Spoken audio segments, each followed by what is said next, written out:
The red-hot Milwaukee Brewers have not lost a ballgame in the last 20 days and made a huge statement in the NLDS against the Colorado Rockies. Of the 28 innings the Rockies came to bat, the Brewers held them scoreless in all but one inning. Meanwhile, the Dodgers handed out a gentleman's sweep to the Braves, taking the series in 4 games. The first talking point of this entire series has to be the Brewers' bullpen. They've got some absolute studs down there, but the insane thing is that not one pitcher threw over 5 innings in the entire NLDS.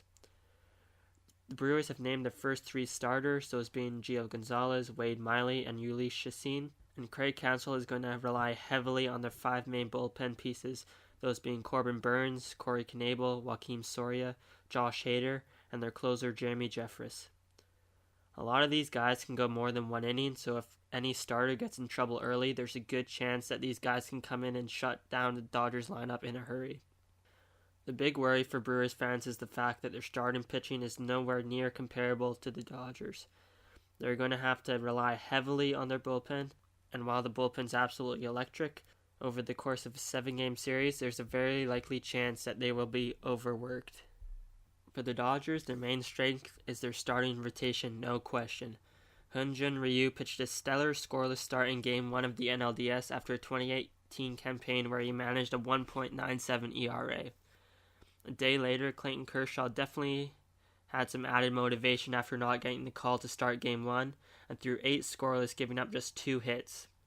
The crowd got to Buehler in Game 3 of the NLDS, but after giving up the grand slam to Ronald Acuna Jr. in the second, he gave the Dodgers 3 more strong innings, keeping them right in the ballgame. Buehler has got to be one of the most confident pitchers in all of baseball, and we will see if he can prove his worth when he pitches Game 3 at Dodger Stadium. The concern for the Dodgers is their bridge to get to Kenley Jansen.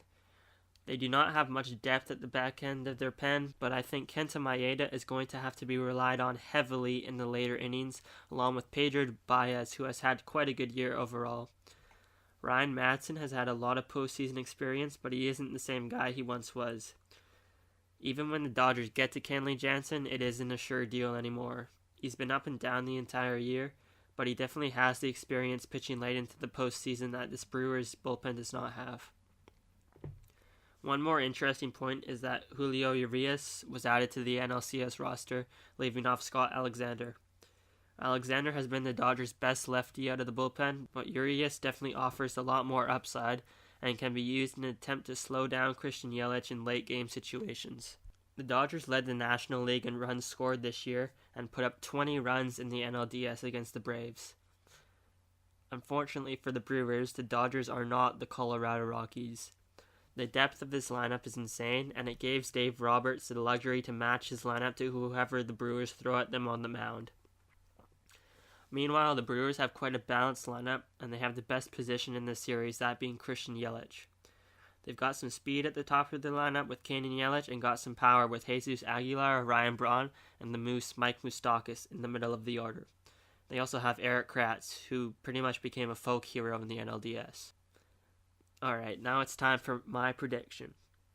I think the Dodgers are going to take this in 6 games.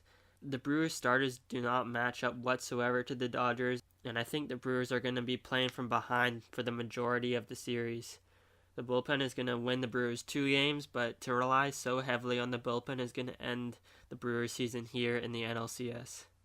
If you agree or disagree with me, let me know in the comments what you think.